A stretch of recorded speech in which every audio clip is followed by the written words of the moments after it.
Hello mga B!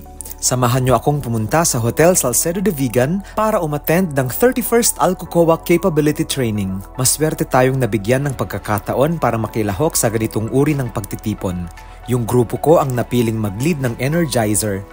Ang spirit animal ko ay ang kitikiti, kaya gugulatin natin ang lahat ng mga participants sa ating umaapaw na energy.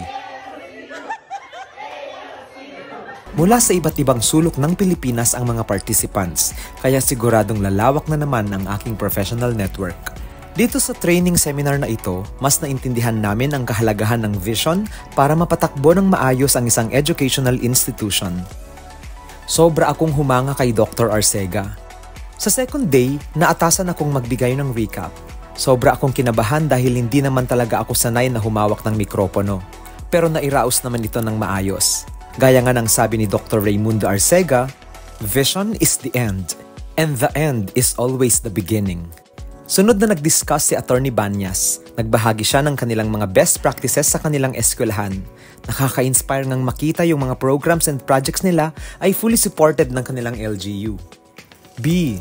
Do not let these kinds of learning opportunities just pass you by.